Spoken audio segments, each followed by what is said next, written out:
श्रोते हो.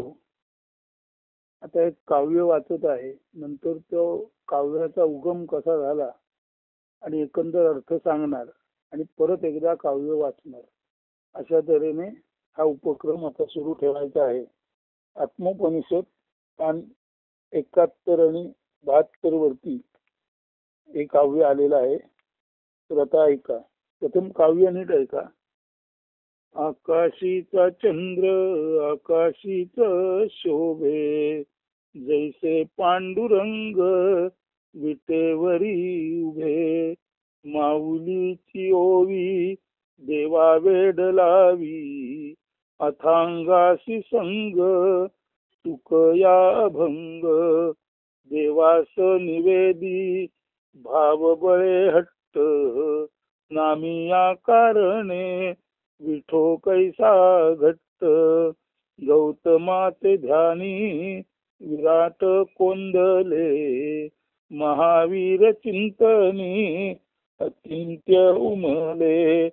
कृष्णमूर्ती शब्दे निशब्द गंधित, भाव प्रेमे होई ब्रह्म ही गंधित. स्वरूपानंद बोले रामकृष्ण डोले, अचल अढळ भक्ती बळे आकळे. जेथ तेथ सारे जैसे तैसे शोभे, परी शांत सलिली विठो चंद्र उभे. आता हे काव्य जेव्हा आलं तर मी चुकत नसेल तर मला असं आठवतंय, एकदा रात्रीच्या प्रहरी ट्रेन मधून जात असताना ट्रेनच्या खिडकीजवळ बसलो होतो आणि साधारण रत्नागिरी सोडल्यानंतर वांद्री वगैरे या परिसरात आलो आणि खाडीचं पाणी शांत होतं आणि आकाशात जो चंद्र होता तो चंद्र त्या शांत पाण्यामध्ये प्रतिबिंबित झालेला होता. आणि म्हटलं अरे वा, आकाशाचा चंद्र खाडीच्या पाण्यात उतरला आणि किती सुंदर दिसतोय. मग नंतर लगेच एक थोडीशी मनामध्ये तुलना आली. किती झालं तरी पंढरपूरचा विठोबा आहे तो विटेवरच छान दिसतो आणि आकाशीचा चंद्र आकाशातच सुंदर दिसतो. जरी त्याचं प्रतिबिंब खाली पाण्यात पडलं असलं आणि प्रतिबिंब जरी किती छान असलं तरी उद्या पाणी हललं की प्रतिबिंब हलतं आणि चंद्र विस्कटतो. त्यामुळे असं विचार डोक्यात आला की आकाशातला चंद्र आकाशातच छान दिसतो आणि पंढरपूरचा विठोबा आहे तो पंढरपूरच्या विटेवरच अधिक छान दिसतो. आता त्याच्यातून हे काव्य आलं. आता हे जे काव्य आलं त्या काव्याचा भावार्थ ऐका. आकाशीचा चंद्र आकाशीच शोभे, जैसे पांडुरंग विटेवरी उभे. विटेवर उभे असलेले पांडुरंग विटेवरच छान दिसतात आणि आकाशातला चंद्र आकाशातच छान दिसतो. आता हे आलं आणि नंतर एक वेगळं सुरू झालं. माऊलीची ओवी देवा वेड लावी, अथांगाशी संग तुकया अभंग. म्हणजे आकाशातला चंद्र आकाशातच छान, विटेवरचा पांडुरंग विटेवरच छान, हे जसं या नारायणाला वाटलं तसंच पुढे त्याच्या असं लक्ष आलं, माऊलीची ओवी देवा वेड लावी. ज्ञानेश्वर माऊलीने जी ओवी गायली त्या ओवीने देवालाच वेड लावलं. म्हणजे आकाशातला चंद्र आणि विटेवरचा पांडुरंग याच जसं या नारायणाला वेड आहे. आकाशातला चंद्र आकाशातच छान दिसतो, विटेवरचा पांडुरंग विटेवर पंढरपूरलाच छान दिसतो. असं जसं त्या देवाचा आणि नारायणाचा संबंध आहे तसा एक वेगळा संदर्भ भक्ताचा आणि देवाचा कसा येतो हे पुढे आलेला आहे. माऊलीची ओवी देवा वेड लावी, अथांगाशी संग तुकया अभंग. माऊली ज्ञानेश्वरांची ओवी प्रत्यक्ष पांडुरंगाला त्याचं वेड लागलं आणि पांडुरंगाला माऊलीच्या ओवीचं वेड लागलं. म्हणून माऊली अखंड अखंड अखंड अखंड माऊलीतून ओव्या छान सुंदर आध्यात्मिक प्रसाद देणाऱ्या आत्मप्रसाद देणाऱ्या ओव्या त्यांच्या अंतापर्यंत प्रसवतच राहिल्या. म्हणजे माऊलीच्या ओवीचं पांडुरंगाला एवढं वेड होतं की देह त्याग करीपर्यंत संजीवन समाधीत जाईपर्यंत माऊलींची ओवी थांबलीच नाही. कारण ज्याच्या ओवीचं प्रत्यक्ष पांडुरंगाला वेड लागलं त्याची ओवी कशी थांबणार. म्हणून माऊलीची ओवी देवा वेड लावी, अथांग अशी संग तुकया अभंग. हा जो परमेश्वर आहे, पांडुरंग आहे, तो अथांग आहे. त्याचा थांग पत्ता लागत नाही, ब्रह्म कळत नाही, आत्मा समजत नाही. अशा त्या आत्म्याला, अशा त्या ब्रह्माला, अशा त्या अथांग तत्वाला अथांगाशी संगत तुकया अभंग. तुकयाच्या अभंगाने इतका तो पांडुरंग भुलला, इतकं ते परमतत्व भुललं की तुकाराम सुद्धा त्याच्या जीवनभर अभंग अभंग अभंग अभंग प्रसवित राहिला. माऊली सुद्धा जीवनभर ओव्या ओव्या ओव्या ओव्या प्रसवित राहिले. कारण माऊलीच्या ओवीचं पांडुरंगाला वेड होतं, तुकयाच्या अभंगाचं त्या अथांग परमतत्वाला म्हणजे पांडुरंगाला वेड होतं. त्यामुळे माऊलीची ओवी आणि तुकारामाचा अभंग याने प्रत्यक्ष आत्माच वेडा झाला आणि त्या आत्म्याने माऊलीकडून अखंड अमृतमय अशा ओव्या प्रसवून घेतल्या आणि तुकारामाकडून असं काही प्रसवून घेतलं की जे कधीच भंग नाही, ज्याला कधीच नाश नाही, असे अभंग प्रसवून घेतले. पुढे हे झालं ज्ञानेश्वरांचं आणि तुकयाचं. देवास निवेदी भावबळे हट्ट, नामिया कारणे विठो कैसा घट्ट. हा नामदेव जेव्हा लहान होता तेव्हा त्याने एक प्रसाद देवाला ठेवला आणि त्याने हट्ट धरला की हा प्रसाद तू खाल्लाच पाहिजेस. आणि आपण ठीक आहे, ती कथा आहे, ती चमत्कार म्हणा काही म्हणा, पण ती कथा अशी आहे की तो विठोबाने त्या ठेवलेला प्रसाद स्वतः खाल्ला. त्या बालक नामदेवाने भावबळे हट्ट, आपल्या भावांच्या बळावर, आपल्या भक्तीच्या बळावर विठोबा पुढे हट्ट धरला आणि त्या बालकाने, त्या निरागस नामदेवाने हट्ट धरला आणि त्याने ठेवलेला जो प्रसाद आहे तो नामदेवाच्या हट्टामुळे विटेवर उभा राहिलेला, घट्ट पाय रोवून उभा राहिलेला विठोबा सुद्धा तिथून हल्ला आणि त्याने तो प्रसाद भक्षण केला. म्हणजे भक्तीचं बळ असं असतं की भक्ती बळामुळे, भक्तीने केलेल्या प्रार्थनेमुळे ते अखंड तत्व जे स्थाणू आहे, अचल अढळ आहे, ते सुद्धा त्याची जागा सोडतं आणि भक्ताच्या मनासारखं वागतं. म्हणून देवास निवेदी भावबळे हट्ट, नामिया कारणे विठो कैसा घट्ट. देवाला नैवेद्य ठेवला आणि नामदेवाने निवेदन केलं की बाबा रे, हा तू मी ठेवलेला जो काही हे आहे, काय म्हणायचं, मी तुला हे जे अर्पण केलेलं नैवेद्य आहे तो तू स्वीकारल्याशिवाय मी इथून हलणार नाही. आणि त्याच्या हट्टाला प्रतिसाद देऊन तो घट्ट विठोबा, पाय रोवून उभा राहिलेला विटेवरचा विठोबा सुद्धा प्रत्यक्ष मानव रूपाने देह धारण करून आला आणि त्याने त्याच्या पुढे ठेवलेल्या नामदेवाचा नैवेद्य सुद्धा त्याने भक्षण केला.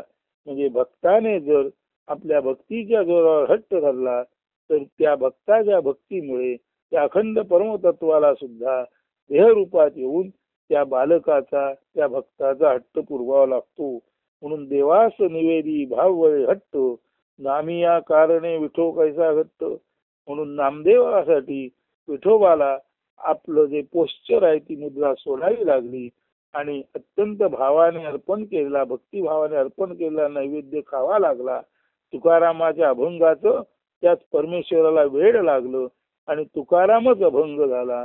ज्ञानेश्वरांच्या ओवीचं त्याच पांडुरंगाला वेड लागलं आणि ज्ञानेश्वरच ओवी रूपाने ज्ञानेश्वर माऊली किंवा चक्रवर्ती, ज्ञानी यांचा चक्रवर्ती म्हणून प्रसिद्ध पावले.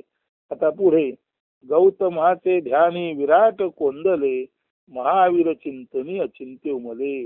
म्हणजे ज्ञानेश्वर, तुकाराम, नामदेव यांच्याबाबत त्या परब्रह्म विठोबाचं जे घडलं ते गौतमाचे ध्यानी विराट कोंदले. तेच ते विराट ब्रह्म गौतम बुद्धाच्या ध्यानामध्ये कोंदाटून गेलं आणि गौतम बुद्ध हाच खराखुरा परब्रह्म स्वरूप म्हणून प्रसिद्ध आला.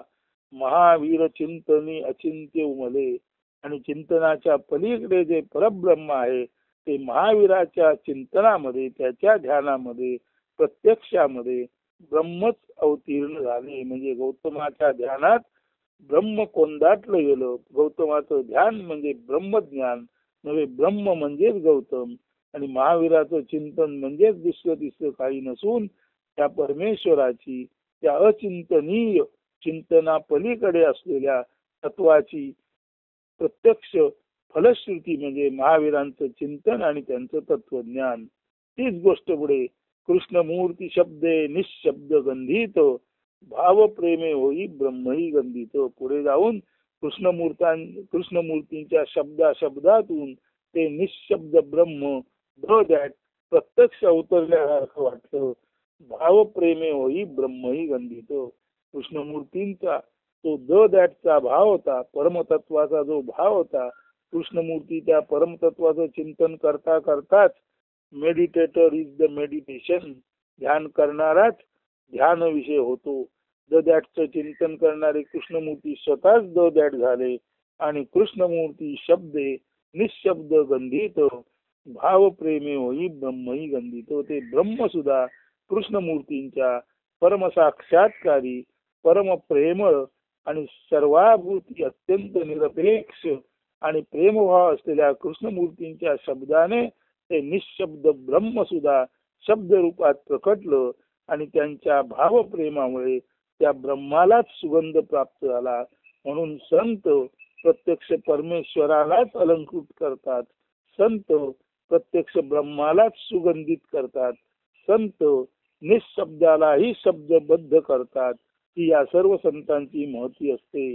आता आपले पावसचे स्वामी स्वरूपानंद बोले रामकृष्ण डोले अचल अढळ भक्ती बळे आढळे. स्वरूपानंद बोलतात आणि रामकृष्ण प्रेमाने माना डोलावतात. अशी स्वरूपानंद आणि रामकृष्णांची अशी जी जवळीक आहे ती जवळीक सुद्धा भक्त आणि ईश्वराची जवळीक सांगते. स्वरूपानंद बोले रामकृष्ण ढोले अचल अढळ भक्ती बळे आकळे. आकळे म्हणजे समजतो, आकलनात येतो.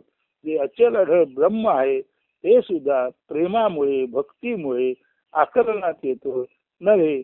अशा प्रेमामुळे भक्तीमुळे आकलनात येणार ब्रह्म सुद्धा आपलं अचल अढळ तो सोडतं आणि स्वरूपानंद बोलतायत आणि रामकृष्ण डोलतायत असं एक अत्यंत भावविभोर दृश्य मनापुढे येतं. म्हणून म्हटलेलं आहे जेथ तेथ सारे जैसे तैसे शोभे. म्हणून जेथे जे आहे ते तेथे निश्चित शोभून दिसतं. परंतु परी शांत सलिली विठो चंद्र उभे. या 7व्या कडव्यात सर्व या काव्याचं रहस्य आहे. विठोबा कुठे शोभून दिसतो? विटेवरच उभे शोभून दिसतो पंढरपूरला. चंद्र कुठे दिसतो? आकाशातच शोभून दिसतो. परंतु शांत सलील. जर भक्ताचं मन परमशांत झालेल्या पाण्यासारखं शांत निवांत असेल तर मात्र पंढरपूरचा विठोबा आणि आकाशातला चंद्र शांत सरोवरात जसे शोभून दिसतात तसं भक्त आपल्या भक्तीच्या प्रवाहाने व्याकुळ झाला असेल तर तोच पंढरपूरचा विठोबा, तोच आकाशातला चंद्र मनरूपी शांत सरोवरामध्ये शोभून दिसतो. म्हणून ज्याच्या मनाचं अमन झालं त्याच्या मनामध्ये चंद्र शोभतो, विठोबा शोभतो, ब्रह्म शोभतो, परब्रह्म शोभतो, सर्व सर्व सर्व सर्व काही शोभतो. आणि असे सर्व संत अमन झालेले परमशांत मनाचे असल्यामुळे ज्ञानेश्वरांच्या ओवीचा मोह विठ्ठलाला पडला. तुकारामाच्या अभंगासाठी त्या ब्रह्माने तुकारामाचा संग स्वीकारला. त्या लहान बालकाच्या हट्टापोटी नामदेवासाठी वीट सोडून विठोबा आला आणि त्याने नामदेवाने अत्यंत भावपूर्ण केलेलं निवेदन मागणी स्वीकारून त्याने ठेवलेला नैवेद्य स्वतः भक्षण केला. तेच अचल अढळ परब्रह्म गौतमाच्या ध्यानामध्ये प्रकटलं. तेच अचिंत्य परब्रह्म महावीराच्या उपदेशामध्ये प्रकटलं. कृष्णमूर्तीने तर आपल्या शब्द वैभवाने ते निशब्द ब्रह्म आहे ते शब्द ब्रह्म आणि या शब्द ब्रह्माचा सुगंध चारी दिशेला जगभर पसरला. असं कृष्णमूर्तींच्या शब्दाने हे अचल अढळ परब्रह्म अत्यंत सुगंधितपणे त्यांच्या चिंतनातून, त्यांच्या व्याख्यानातून, त्यांच्या लिखाणातून सर्व जगभर पसरलं. स्वरूपानंद बोलायला लागले आणि रामकृष्ण प्रत्यक्ष डोलायला लागले. सांगायचा मुद्दा एवढाच आहे, परी शांत सलिली विठो चंद्र उभे. शांत सलिल, सलिल म्हणजे पाणी, शांत पाण्यामध्ये जसा विठोबा आणि चंद्र दिसतो, तसं भक्ताचं मन परम शांत झालं की त्याच्या मनामध्ये सर्व देवदेवता, सर्व ब्रह्म, सर्व काही अस्तित्वाचा सुगंधित अमर्त्य अर्थ उलगडतो. असा त्याचा संपूर्ण काव्याचा आशय आहे.